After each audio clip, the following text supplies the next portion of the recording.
You are listening to the Cycling Podcast Féminin, supported by Rapha, celebrating the sport and producing the finest cycling clothing since 2004.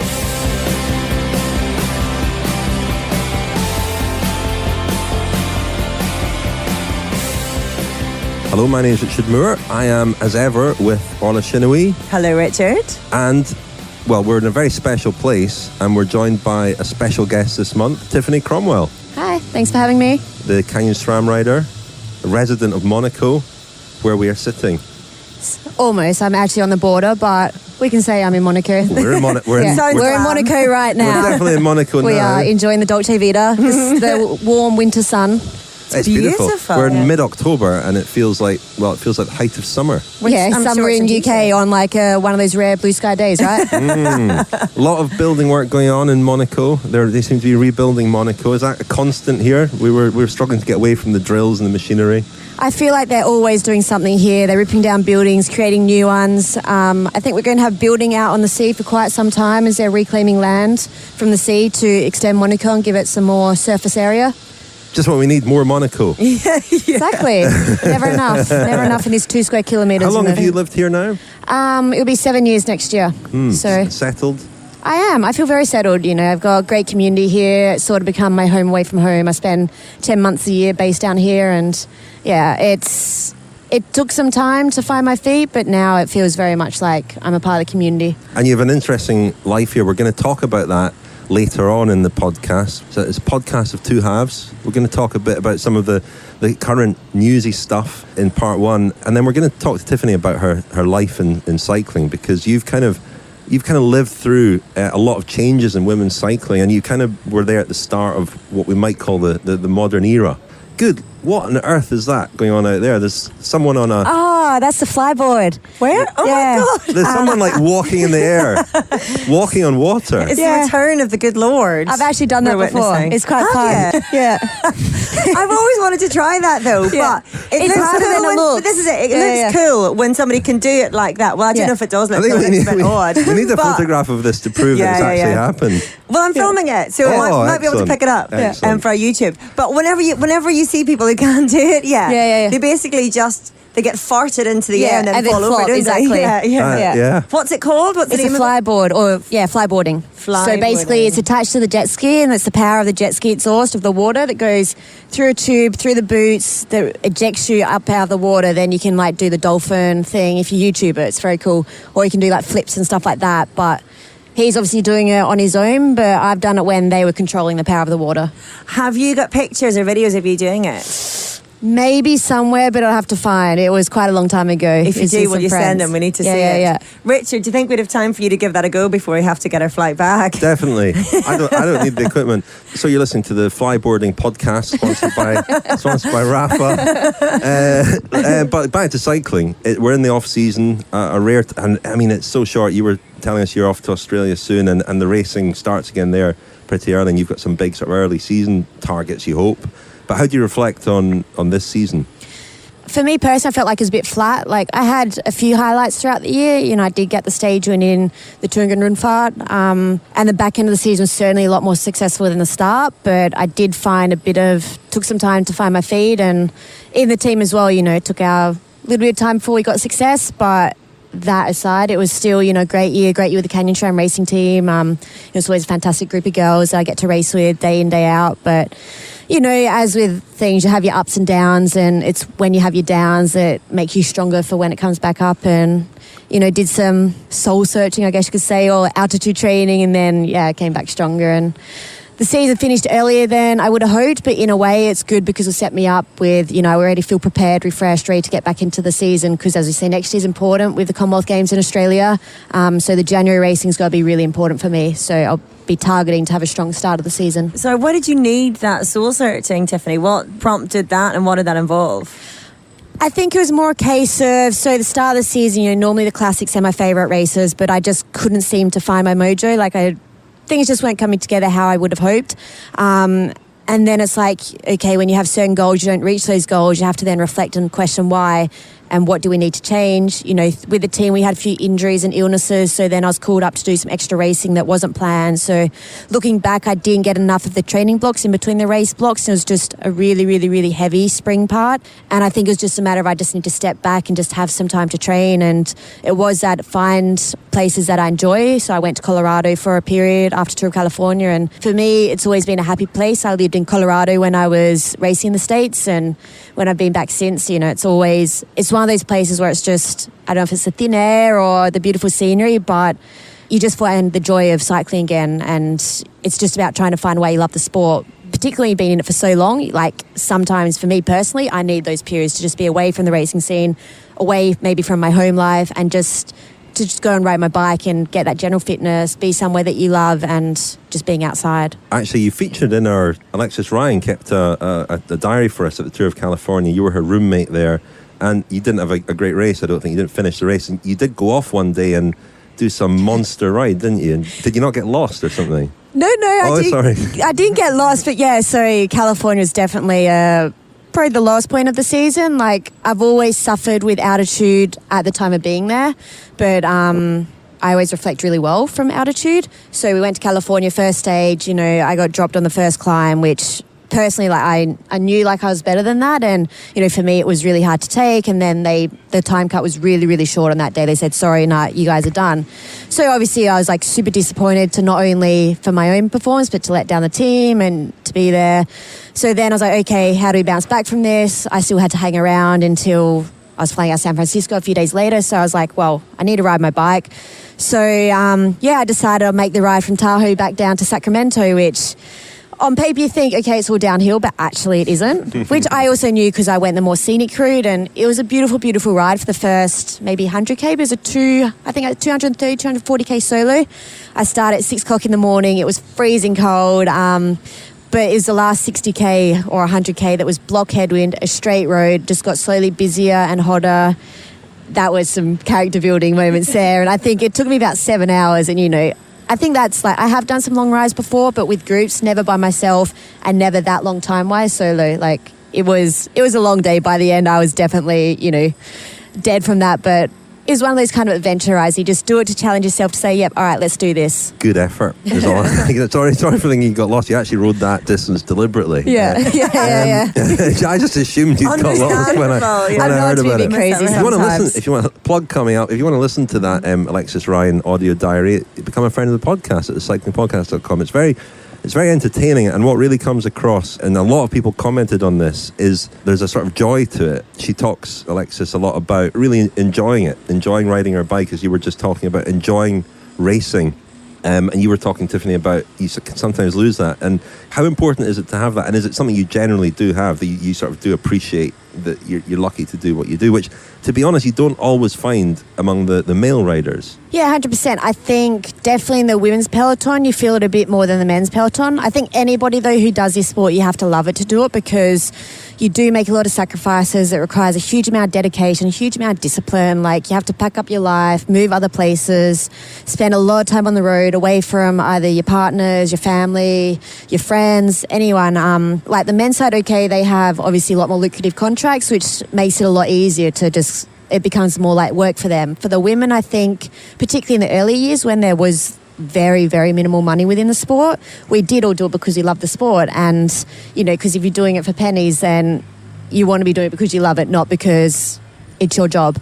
Now, like, things are changing, which is exciting, but for sure, when you can say, hey, this is my job, this is what I do, all I have to do is ride my bike. Yeah, there's the hard days. Yeah, there's the dark days. Yeah, you know, a great quote, because we've had Eric Zabel come with us a few times because he works with Canyon, and I remember him saying one time, he's like, you know, when the highs, they're really high, but the lows are really low. And that's so true. It's like, it's just this roller coaster road. But, you know, when you do have those highs, there's no better feeling. And to be able to do a job that you love, you're never going to work a day in your life, really. Now, tell us about, there was a little, well, quite a big controversy towards the end of the season around the Australian team at the World Championships. We didn't cover this actually in last month's podcast. No, we didn't get time to. We ran out of time. And I think it's something that is very important to discuss, and the reasons behind it, and I think this, what it says maybe about the state of where we view women's cycling compared to men's cycling still. I mean, certainly it's specific to Australia. Yeah. But we better tell people what it was. Yeah. I mean, So there was a controversy over the selection of the Australian team for the World Road Race Championship, and they didn't fill the quota, basically, decided to go with a smaller team, leaving out the likes of yourself, Chloe Hosking, and there was quite an uproar about it, obviously, and they relented. You decided, I think, not to go. Just tell us about that, what unfolded and why you made that decision. It was quite disappointing from the start of how, Australia handled the situation, coming from a country that we are lucky that we do have a lot of support. We have, amazing amount of government support through, funding, through performances at different levels. But there are years when, I would say Australia doesn't deserve necessarily to have a full quota if we haven't performed. But, we have a new head of high performance, Simon Jones. He came from the British system. And so there did need to be changes after Australia as a whole, as a nation, not only in cycling, but in many, many sports, didn't perform to the level that we wanted at the Rio Olympics. So as part of the changes with Cycling Australia, they got a new head of high performance. They want to make some radical changes. And with that, it's been focused on development and where we can get the medals from. So, of course, track is going to always take a high focus because there's a lot more medals and things filter down. So road, not so many opportunities for medals. But with that, they said, okay, we don't think Australia... Well, early on we said maybe there's a chance that they're not going to take full teams, men, women, U23 across the board. When it came down to it, it was only the women that told, sorry, we're taking 5 riders. And for me... I was pretty vocal about the decision because I've come through the years for many years with the Australian program. I've been from when we had the golden era of the likes of Sarah Carrigan and Oni Wood, Liv Golan, all that lot. They were retired just after the Beijing Olympics. And then since then, we've really been kind of regrow the women's side of the sport. And this year, hands down, we've had our most successful year across the board for women's cycling. There was a reason why we became third-ranked nation in the world. And it wasn't because of one rider's results. It was collectively we had strong results across the board. Were we a favourite? No, not for the rainbow jersey. Were we a chance for a podium? Yes. And with that, it was kind of like the reasons we got told, the reasons that Simon Jones said, sorry, they don't deserve to have the full quota, that was really pathetic, in my honest opinion. To say that and not have legitimate leg to stand on. It's like, did you truly believe what you said, or were you just saying it because that's what you want to say? Because it's easier to say that instead of saying, no, we'll take a full squad because that's what the women need if they want the best chance. So, yeah, with that then, for me, Plouay was the last selection race. I got told after that from the national coach, okay, 5 riders, okay, done, season's done, whatever, I'm not going to fight it. I'll just take it take on the chin and focus on the next season. Then when it all came out, people appealed, then everything else, then they got the positions back. At that point, I was already in vacation mode. I'd already planned a trip to New York, all this. Maybe if I knew there was a chance of potentially still going, then I would have trained because it was a goal for me. That course, I believe I could have been good on, whether going for the result or helping the team. And then, so for me, I just knew deep down, I wouldn't have been able to perform to the level that I needed to be an asset to the Australian team. So I just had to, clean the slate, say, okay, this year Worlds isn't for me. At least we got 7 spots. That's what we needed. At least we had girls that stood up to the Federation to say we need to be taken seriously. We deserve these spots. We deserve to be treated equally and given the best chance to get results. And in the end, we did. We had a fantastic World Championships, and kudos to the girls for that. So why do you think then? What was the real reason for not selecting a full quota? To be honest, I really don't know. It's just the development pathways for anything aside from track in Australian cycling at the moment with their new target of Tokyo and medals and everything else. I just feel like realistically on the likelihood of the chance, probability of a medal, they just think it's better to invest into track where it's 1 in 20 can get a medal versus 1 in 150 or whatever, or 1 in 80 for the Olympics. That's the only thing I can put it down to. Simon Jones, of course, does come from the British programme.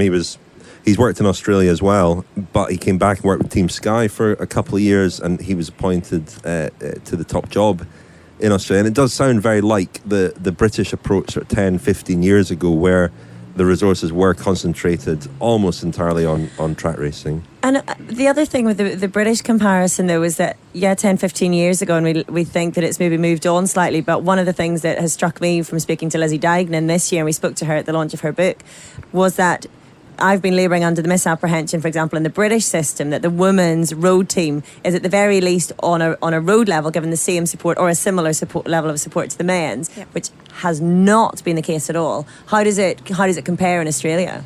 Yeah, it's hard to say, because at the end of the day, the funding comes from the medals and then it's filtered down. So in the past, the women's program has relied a lot on the funding that's come from the medals from the track because we haven't had the medals ourselves. Whereas now, we brought home 2 medals in the senior and 1 from the junior. Is that going to change? I've definitely benefited from some funding from the women's program. But the men still, at the end of the day, when you get to the World Championships, it's the pro men are always the top of the pecking order, then it filters down. And, so I can't complain in terms of the support that I've had when I've needed. I've also been lucky that I've been with a good professional team, that I've had enough support from them and haven't relied on having that second element of the funding like some of the girls. If they don't have that extra funding from the National Federation, then they'll probably struggle a bit more to do the full road season. The men, they don't rely on that because they get, as we say, they have the contract, so actually they don't filter under the guidelines to allow them to get any funding from the Federation. But if they need physio, if they need doctors, if they need coaching and support, the Federation is there. But I think it's just because, road is different because 95% of the time we race with trade teams, we don't race with the Federation. It's only those World Championships, Olympic Games, Commonwealth Games, maybe if you do a national team race, that you're racing under the Australian bans. Whereas on the track, it's all controlled, it's all national teams. So they have their camps, they have their programs. So then obviously they need this different support. That's where it's like that tricky things like, okay, we need the support of our nation because we want to represent them, but we also have our job with our trade team. And it's also then how do you make that successful team on a road race when you race as a national team, when you come from different teams. And what is the answer to that really difficult question as well, as to who is right in terms of Simon Jones concentrating on medals, which is what the government will care about, how funding is measured, and the need to be well represented as a nation across the board, and I guess the value of sport and inspiring kids. And if kids don't have any pathway to come through because they don't see the elite being represented at the Olympics and whatnot, I mean, that's a really difficult balance, and it's a really difficult question to answer, isn't it? 100%. And, I still believe I'd rather see money get put into the development pathways for the road, because at the moment now we have no pathways. And like we say, when a lot of us are all a similar age who are representing Australia currently and who are in the top of high performance, both on the men, it's a little bit more stretched out. On the women's side, what happens when we retire? Are there going to be another crop of young women coming through that have those pathways to then come through into the professional ranks? And, coming from Australia when it's a country so far away, you need that pathway. I was lucky at the time when I came through, we did have the national program. So I had that chance to get the stair step to go from Australia. I had the opportunity to race in America too with the team over there. But then I had the national program to race in Europe and get seen by European teams. Now, we're losing that part. And you can do it on your own. People have showed you can do it on your own. Like Chloe Hosking is a perfect example. She didn't use a national program. But to have that pathway, it makes a huge difference. And I think that's where the focus needs to be. Yes, on the medals, but to keep the high performance, we need the development pathways, and how they handle that, they need to sort that out. But I don't think it should be missed completely. Yes, we need the medals, but we need the development too. Given your disappointment at missing out in the World Championships, did you watch the road race? I mean, if you're not racing, do you watch a lot of bike racing? Truth be told, I don't often watch that much bike racing. Usually when I'm on the massage table and I have my massage therapist with me, then we'll turn it on. But I was actually doing the back end of the London to Monaco charity ride for the Blue Marine Foundation. So that day, I can't remember where we've ridden. It was somewhere in Provence, somewhere. It was beautiful. But I did see the last 2 laps of it, because that's, when we got to the hotel. And it was exciting to see, but yeah, I was following on Twitter and those sorts of things because, I did have the vested interest to see what happens. But, I'm not one of these people that sit down religiously and watch every single bike race. Chantal Black is new world champion. It was a very dominant Dutch display. But I was going to ask you, who's impressed you this year?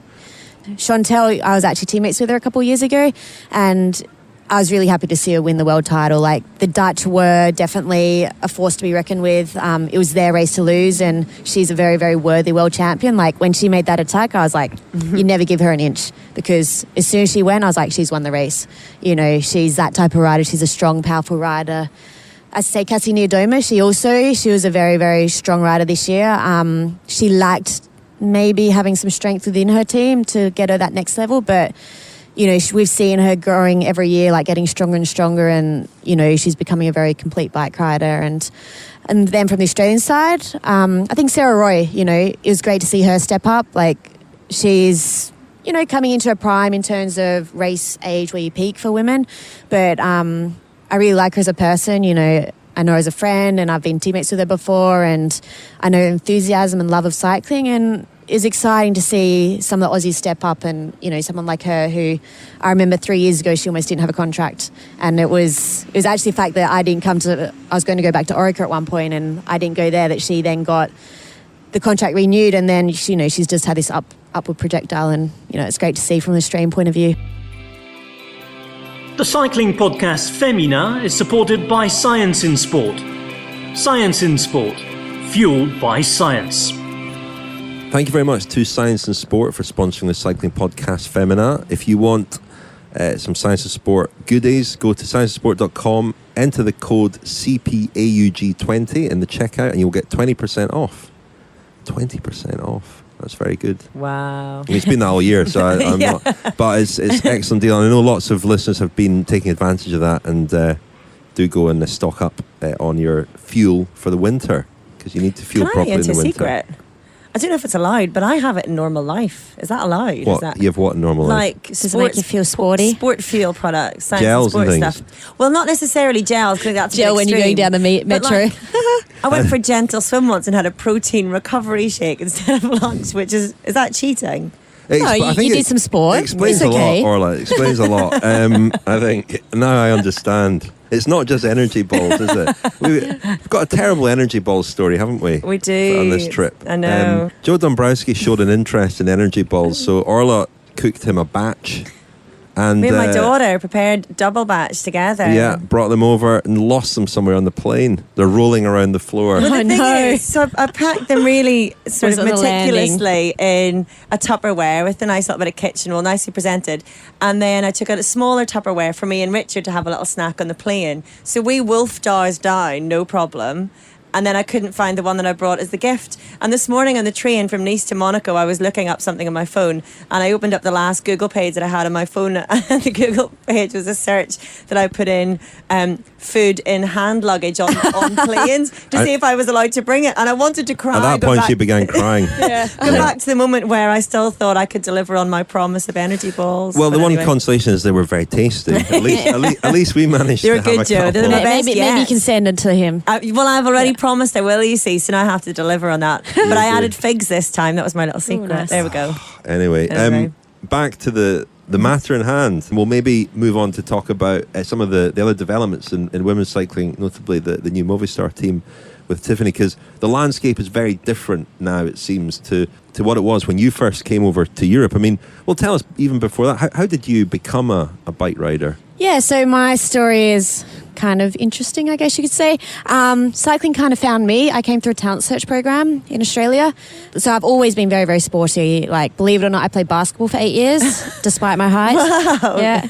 Always did some running. I did ballet when I was younger. And through school, we did our general fitness tests, like your shuttle run, your vertical jump, basketball throw, all this. And through various physiologies, so the State Sports Institute, they were like, oh, okay, you have potential to be a football player, a bike rider, whatever. So I got invited to come try cycling at the velodrome, got handed a bike, no brakes, got put into a velodrome with these huge bankings. If anybody knows how intimidating it can be when you first go into a velodrome, said, go ride around.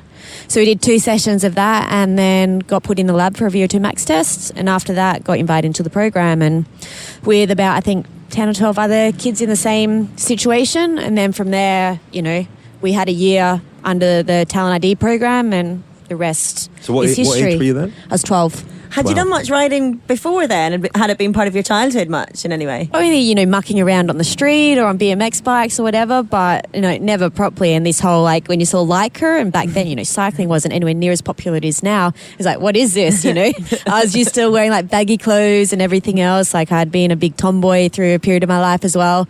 So, yeah, it was definitely nothing that I've ever done before like that. Similar to your friend Lizzie Dignan, who lives here as well, but she discovered cycling, or cycling discovered her in a similar way. So you obviously you obviously liked it. Did you? I'm Truth be told, I actually did like it to start with. You're still doing it. Yeah. No, it was funny because I still very much love basketball. It had been so much of my life, and I was one of the worst in the group on the track. Like, I was tiny when I started. I think I was about 35 kilo and 140 centimetres, so, a whippet. And, yeah, I was on the track.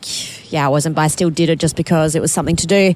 And then we started on the road, and first race was the state championships and I got third, and after that I was like, maybe I like this. Then I started travelling. Like, I never got to travel when I was younger. My dad was self-employed, Mum had a normal job, so the biggest travel we did was either go to Melbourne or go to the coast or something. So yeah, I started travelling around Australia and started getting a little bit stronger, and yeah, from there then I started to enjoy cycling more and basketball less. I still probably did the two sports for a good year or two, and then finally I went more and focused more on the cycling, and ever since then I've just had that nice progressive, slow upward trajectory. I never had that really big bang crazy amazing year and then trying to replicate that. It's just been a few results here, a few opportunities there, and I've said my progression in the sport's been quite a good one to have. Was there a moment though where you realised that it could be a career? Yeah, definitely. I think probably when I made it more full-time in Europe, the early years. So I spent some time, I got found in Australia racing when we used to have the Geelong World Cup, and New Zealand tour actually. And there we had Colavita Sutter Home, a US-based team. They were out racing, invited me to be a guest rider in America, and still I was super green. I was like, just turned 19 or something, so still underage in America. So got to, travel with that, race that, but it's still very much for fun. Then I had the opportunity through the national program to do racing in Europe as well.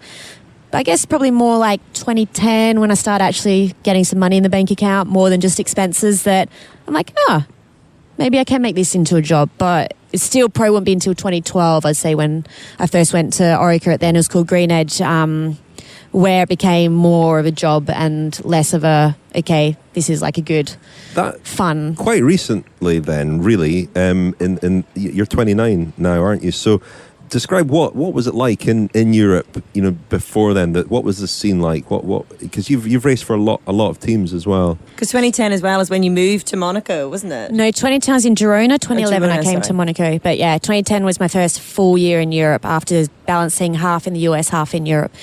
It's definitely changed a huge amount. Up until 2012, I'd say the sport was still very, very small. Like back then we had the two dominant teams, which was the Velotas team and HTC High Road, or when it was also like, was it Columbia? In its various iterations. Guises, back when you had the likes of Udathan, you had Ina Joki-Teutenberg. I still remember my first ever introduction with Ina. Like, she was so intimidating. She was like the boss of the peloton. Or even Giorgia Bronzini. I first met her, or remembered seeing her. I was a junior. I went to a race in Italy with the women's team. And I couldn't race because first year juniors weren't allowed to race senior races, but second year could. And I was with Amanda Spratt. And so she raced and I had to stay in the car. And that's when I first got introduced to this person. Oh, this is Giorgia Bronzini, Did you know of her? No, I didn't. Just got told, she was this crazy sprinter. But yeah, then with Ina, I remember I was the best young rider in the Geelong Tour, I think, in 2006. And I was on the podium with her, Anoni Wood, she was one of our most successful riders on the road at the time. And I just remember being so intimidated by her. I was like, who is this? These girls who are so dominant and like the bosses of the peloton. And I was just this young, enthusiastic junior coming through. Yeah, so back then you really had the two kind of super teams. And outside of that, there wasn't anything more. I've also been with Marianne Vos my whole career as well. I first raced her as a junior in 2005 because she's always been a year older than me. But I think back then you could race and win races as individuals. I think the biggest change we've seen is the aspect of the team side of the sport. Certainly also from the Olympics onwards, we've seen the big change as well in terms of the exposure within the sport. People realising, okay, it's an exciting sport, we want to see more. The age of social media has been a huge, huge help to the sport as well, and that's what's brought more money into it. It's shown more personalities. Teams have realised, okay, we have a platform, a free platform. We can show the sport, we can show the people, we can give something back to our sponsors, because that, at the end of the day, is the only way to try and keep sponsors within the sport. So, it's been interesting watching it change, also in terms of people knowing the riders. Back when I started, no one really knew who anyone was, even like the best in the world like Judith or Ina. But now I feel like we have profiles in the sport, even outside. Like you look at Lizzie Dignam, for example, in the UK, she's got a huge profile. Or like Pauline Franfreux in our team in the French public as well. as female athletes, we can start to make a living from this sport. You know, when I first started, I was doing it 100% for fun. I was lucky I had very, very supportive people around me, whether it was through the national team, through my family supporting me, through my partners who I've had in my life. I've been lucky to have that network, whereas not everyone's had that opportunity to do this. And that's why we saw a lot of girls probably, or women, probably retire a lot earlier than what they necessarily had the potential. You know, they could had the potential to go a lot further, but at the end of the day, they wanted to have money in the bank account. They wanted to have a family, so they would like stop the sport prematurely. One of the things that is often said about women's cycling is we look at the rate of change and we look at the negatives, really, at what it's not. And it's not as far advanced as the men's, or it's not as professional, or it's not as well paid. But to listen to you talking about the change over the last 7 years only, it has evolved an awful lot. How do you see that rate of change and where we are? You know, I think it's exciting to see the change. For sure, you know, there is a lot that still needs to be done, a lot to get to the level that it should be. But I think we're living in a time of the world, a time of age where women's sport, there's a big movement for it. Like, you look not only in cycling, you look at women's football, you look at women's cricket, rugby. You know, we had Australian rules football did their first season in Australia, and it was huge. They'd sell out crowds. Okay, they weren't playing in the biggest stadiums in Australia, but it was live on TV. And these girls, I got to know a couple of the girls that played for the Adelaide Crows, and, you know, they were telling they have two jobs, or like a job as well as playing the sport. And already in its first season, we can see there's this big push to change things. And as being in a sport that's embracing that, it's exciting. And, you know, we're never going to be content with, okay, here's something, we're happy with that. We need to keep pushing, because the second we say, yes, we're happy with everything, we're not going to keep seeing progression. And to keep everything moving forward, we need to push and strive for progression. And there is still a number of things that are holding us back, like in terms of, like I would say, television exposure. Certain countries are fantastic for it, like the UK, they're probably the top of the list. US do quite a good job. Australia, you know, we look at Cadel Evans' road race this year, like it had live TV coverage on mainstream TV before the women's tennis final. Like, that was massive. To have that kind of exposure in Australia is probably some of the biggest exposure we've had in terms of one-day races outside of like Olympics or World Championships. It's an exciting time, but as we say, you know, there is still a lot of negatives that we could say, but it's important to look at the positives of what is happening and then keep pushing and asking for more, to tell people, okay, we're happy that you're making an effort, but we want you to keep, you know, living up to promises. It's interesting what you say about that. You know, it's evolved from being an individual sport into a team sport, and that's one of the things that makes it more interesting, intriguing. It's what, although it was a very dominant Dutch team at the World Championship, that team aspect to it made it, and it was their rare race to lose in a lot of ways. It was very impressive the way they executed that, and we've seen that in women's cycling over the last couple of years in particular. Real proper team performances, teams working as teams. And a new thing, even I think this year, this winter, has been a sort of an idea of a transfer market in women's cycling. You know, quite a lot of movement, people coming and going. Your team especially seems to be ringing the changes for next year. You're losing Lisa Brennauer, who's been a real kind of figurehead for that team for a long time, in its various guises. But you've got coming in Alice Barnes and Kasia Niewiadoma. So what's that going to do for the team next year? You mentioned when we were speaking earlier about, you know, it's a strong team, strong riders. Hannah Barnes rode a very good World Championship road race, but perhaps lacking the winners. Yeah, you know, it's exciting for our Canyon-SRAM racing team. We're obviously moving into our third season as its current squad and current name and everything else. And, you know, it was time for a change. We had 2 seasons where we were more or less the exact same team. We only had the one change from 2016 to 2017, bringing in Pauline Franpreux. But, yeah, as you mentioned, a lot of time, like, we've had a lot of strong riders, but perhaps lacked that someone who's a proven winner. And, you know, when you have someone in a team, when you know that they're capable of winning a certain race, it's much easier to bring everyone else up versus we're always being a very opportunistic team, but sometimes you need that extra bit of strength to then bring everyone up to that next level, and then you see everyone find another level from themselves. So, you know, obviously we've lost Lisa, who she has been a very strong rider within the team, a great teammate, but she was also ready for a change, you know, and I think it's going to be great for her, you know, change over to Wiggle. And it will change their dynamic of the team. For us, as you said, like we've got now Alice Barnes, who's a fantastic up-and-coming rider. You know, she's a great sprinter and sort of a good all-round classics type rider. We have Lisa Klein, current German champion, another young rider, but we've already seen some strong and promising results from her. And then obviously Cassia is probably the most exciting signing that we have. You know, when I've been asked by the team, you know, who we think we should get, I've always mentioned her name because I think she's a fantastic rider. She's great for the sport. She's not afraid to go and attack it, but sometimes she's been lacking that strength. I think bring her into the team with pulling, getting back to her best, and Hannah obviously stepped up a huge amount. And I think collectively, if you look at our team on paper, we have the ability to do some pretty special things next year, I think. And having the core group of riders staying together, because also Eleanor Cecchini, for example, she had a great start of the season. Aliona's always been a strong climber. She's lacked maybe having the support in the climbs, and now we're kind of touching bases of being covered in all areas. And again, like Alexis, you know, another great young rider, has a lot of potential, and collectively we have a great group and an exciting group. And, you know, not to mention like Trixie Warwick as well. Like, she's been in cycling for a very, very, very long time, even longer than me, but she's got that huge amount of experience that she can bring to the team and help guide these younger riders that we're getting.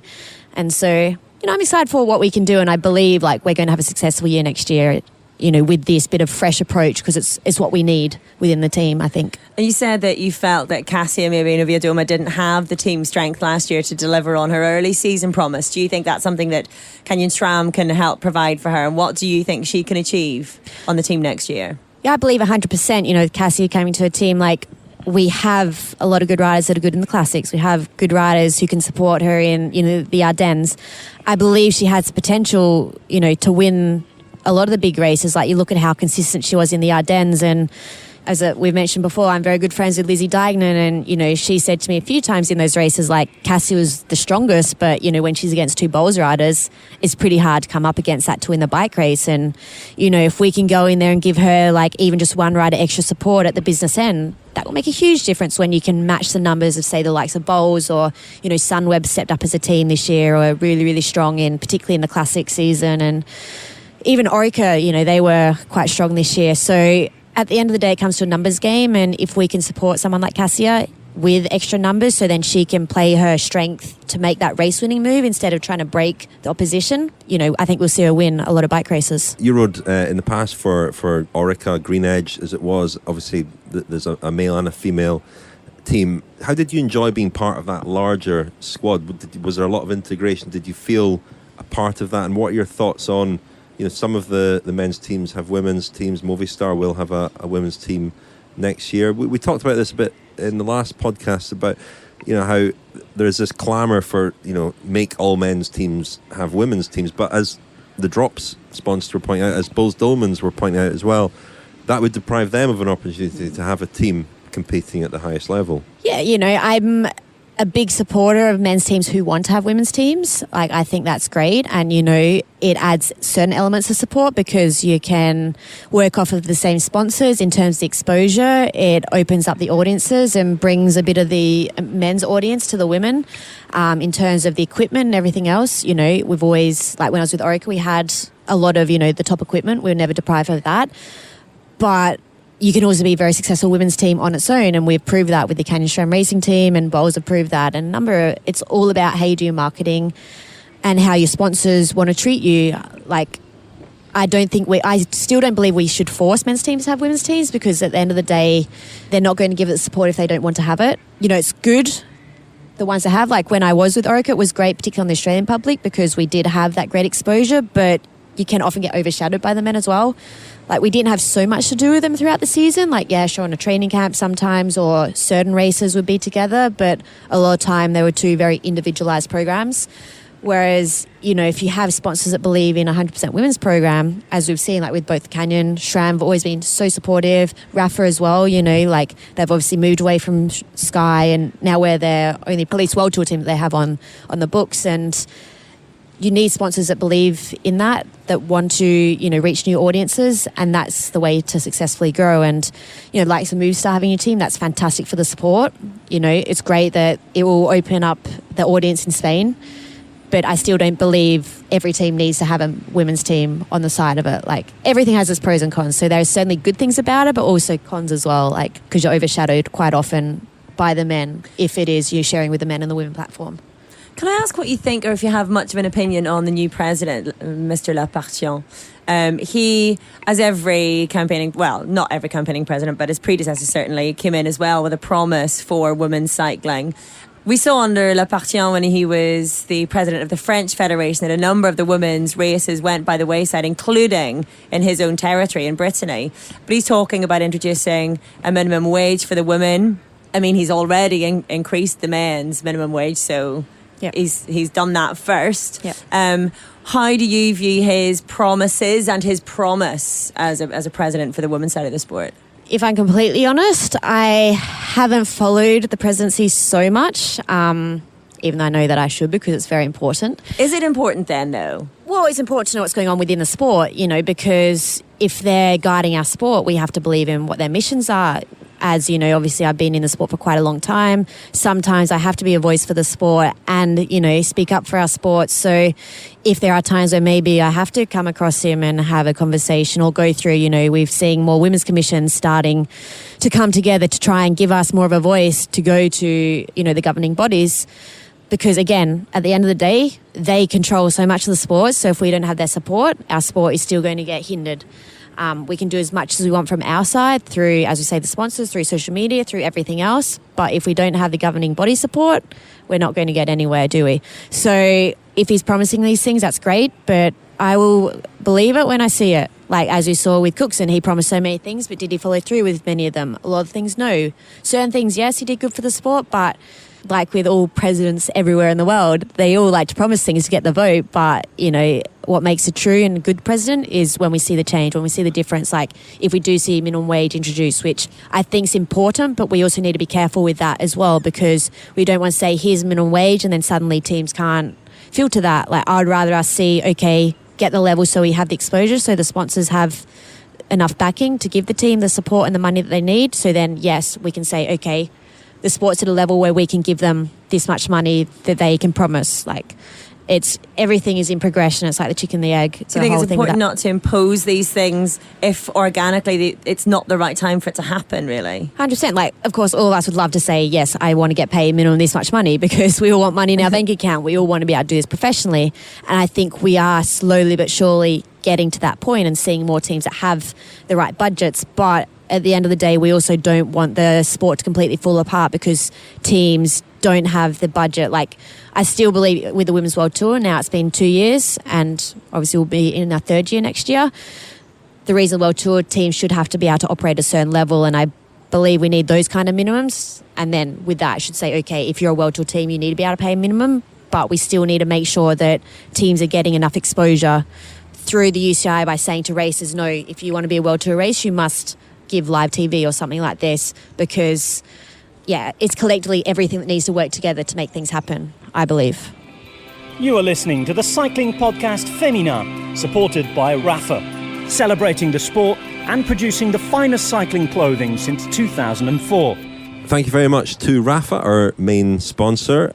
Always grateful to them, of course. And should be available now, the new Pedalers de Charme range. I haven't got mine yet. No, it'll be coming, Orla. But yeah, go to rapha.cc or the shop on the cyclingpodcast.com. Click on shop and it'll take you to our page on the Rapha website where you can buy Pedaler de Charme, and now by That's popular request, Pedalers de Charme.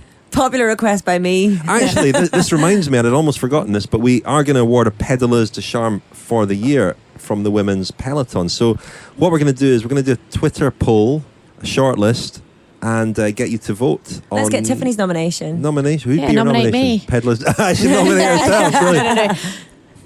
So who was the best rider of the year? Yeah. Well, Pedalers de Charme is a bit more than that. It's something about, elegance, class. It can be it can be personality, it can be how they live their lives, how they conduct themselves as on and off the bike. It's a bit intangible. I'll say Chantal Blaak, just because I think she's a worthy, good world champion. She looks good for our sport and she's a lovely person as well. Great. And she was Dutch national champion too, which you know how hard it is to win that jersey. So she almost as hard as the world, isn't it? Yeah, really. So we haven't got long now before we have to get our flight. Tiffany's been reassuring us that we've got loads of time.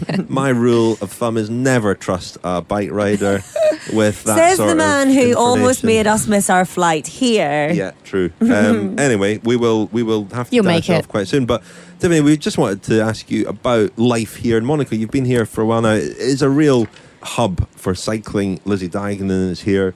Abby May Parkinson is nearby as well, but a lot of male riders here as well. I mean, do you train alone a lot? Do you train with some of these other people? You know, it's quite a mix throughout the year. It depends on the time of the year as well. At times, you know, there's no one here, and other times we have lots of people here. Obviously, Lizzie, she is probably my key training buddy. Certainly been through a lot with her. She's not only my friend on the bike, but off the bike, you know, probably my best friend that I have. So we certainly do some Ks together. Outside of that, yeah, I train with some of the boys sometimes. You know, I'll go for a ride in Boswell sometimes. Michael Matthews is here on the occasion. Phil Deignan too. Dave Tanner is based down here. Like, you could name, like, on our off-season, actually, so now coming in as people start to train again, some of the bunches are quite impressive. Yeah, it's like the who's who. I remember when I first ever moved down here and, you know, like, we had, like, Tom Boonen, we had, you know, then motorsport people too, like Troy Bayliss, Philip Gilbert, all these people. And, like, back then I was this 22-year-old, I was like, you know, still like a bit of a fangirl. Now it becomes a bit more normal, but we're also lucky we have a lot of the motorsport community down here, and I enjoy riding with them sometimes, likes of, you know, Jensen Button. He's now living more in the US, but used to train quite a bit with him, and he's very, very handy on the bike.